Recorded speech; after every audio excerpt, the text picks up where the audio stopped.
Le 16 octobre dernier, le comité syndical de l'hôpital régional de Gao a procédé à un sit-in devant l'hôpital. Objectif, dénoncer le délestage au sein de l'hôpital. Selon le comité syndical, leur calvaire a commencé depuis février 2023.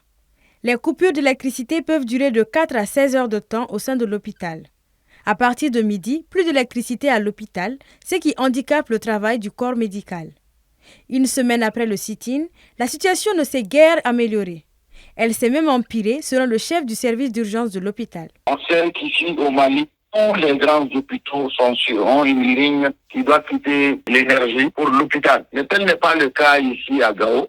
L'hôpital est sur une ligne publique et que qui connaît la consommation de l'hôpital, c'est pertinemment que si l'hôpital ne trouve pas sa propre ligne, rien ne peut être résolu en fait. Par exemple, moi ici aux urgences, si on a des cas graves où il n'y a pas d'électricité, mais quelqu'un qui nécessite l'oxygène tout de suite, s'il ne trouve pas l'oxygène, il va de soi que ça se complique. Et qui parle de complications parle même de mort d'homme.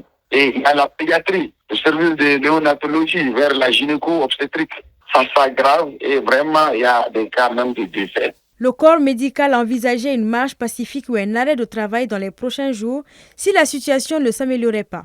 Cependant, selon le docteur Cissé, le gouverneur de la région n'a pas autorisé la dite marche. Le gouverneur nous a fait un retour par rapport à la marche pour dire que nous sommes en insécurité maintenant de ne pas faire la marche. Nous, on a accepté cela. Mais rien n'a bougé. C'est le statu quo, comme j'ai dit, ça s'est empiré. Marche, si on ne va pas faire de marche. Arrêt de travail, ça aussi, je ne pense pas si on va faire arriver, puisque nous sommes là pour des paisibles citoyens. On va être obligé de continuer à travailler dans ça. L'hôpital a des difficultés financières, c'est ça le grand problème.